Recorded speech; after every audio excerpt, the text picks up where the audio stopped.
How long should it take to clean the house for Pesach? We all know when we hear the dreaded P word, Pesach is coming, there is a fear that grips communities, grips the mothers, and certainly sends shivers down the backs of fathers and children. Pesach is coming and we need to clean. If you were like me, you would have experienced this, the need to clean everything, spring clean. But as I grew older, I learned the following, that there's a major difference between cleaning for Pesach and spring cleaning. Now, most of our holy mothers will say we need to do the two together because you want the house sparkling for Pesach, and that is absolutely fine and absolutely permitted and certainly a strong custom. But that is not what Pesach cleaning is about. That is spring cleaning. Pesach cleaning revolves around one thing and one thing only, and that is removing the chametz from one's possession. And what is chametz? It is any one of the 5 grains, wheat, barley, rye, oats, and spelt, which has been allowed to mix with water and ferment and to puff itself up, whether it be bread, pasta, cake, biscuits, etc. And there's a need to look around and try and find them and clean up and make sure that you've removed all the bagels, the cakes, the packets of chips from your house. So let's ask this other question. How long should this actually take? Well, I'm in the Beit Midrash at the moment. It's quite a big room. It's about maybe 20 meters square. I can tell you it will take me exactly 3 minutes to clean this place for Pesach, because I'm only looking for bread and there's a side of bread that's actually edible. If it's unedible, if it's little crumbs, it doesn't really count. All I need to worry about is making sure that there are no big pieces that I can eat. So that shouldn't take very long. I don't have to peel through every single page of every single book in this library. All I have to do is make sure that there's no pieces of chametz around. That doesn't take very long. Cleaning for Pesach, dusting, yeah, that will take a while in this room. But the cleaning itself shouldn't take long. And so too is every single room in the house. All I have to look for is the big pieces of chametz, the small pieces of chametz, making sure that they're not pieces of biscuits stuck in between the cushions in the lounge, in the bedroom, etc. So all in all, most of the house should not take very long to clean for Pesach at all.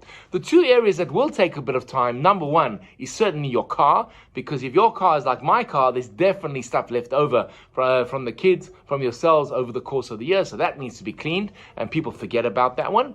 And of course, the kitchen. Now, in the kitchen itself, that is chametz central. You have your pantry and you have your ovens to look at and to clean. Now, in terms of the pantries, here is two ideas.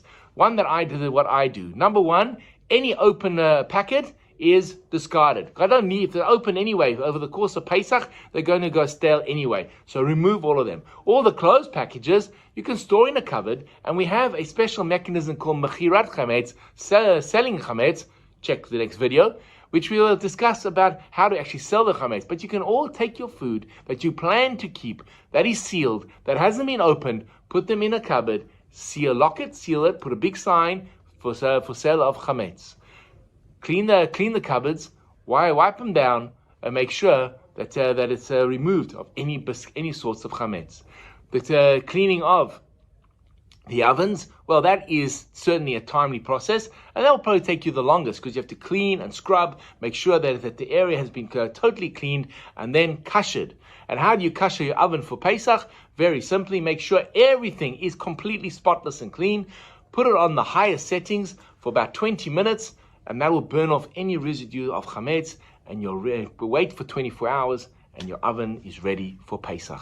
Microwaves, some people use them, some people don't.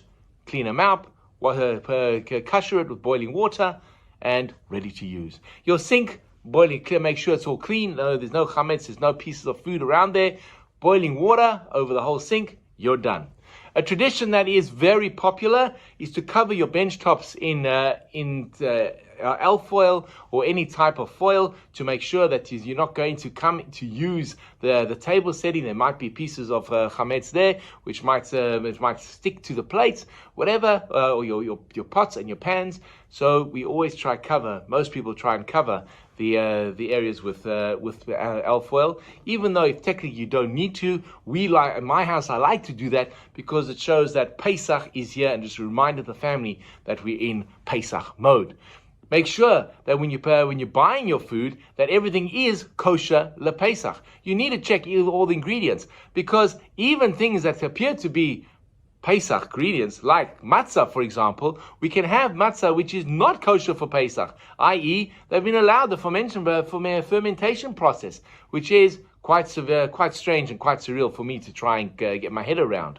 So, in terms of cleaning for Pesach, it doesn't have to exhaust you and leave you completely wiped out. Yes, there is the joke that in order to experience this, the experience of exiting Egypt and from being freed from slavery, we have to experience the servitude of cleaning and scrubbing the house for Pesach. And if you want to do that, tavo alechem bracha, blessings on your head.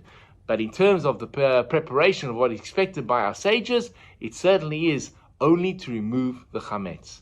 If you can do that, you're great. If you want to clean the house, go and remove all the dust, polish, vacuum, wash, that's on you.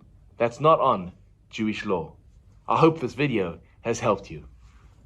Click on the next one for more information as you prepare for Pesach.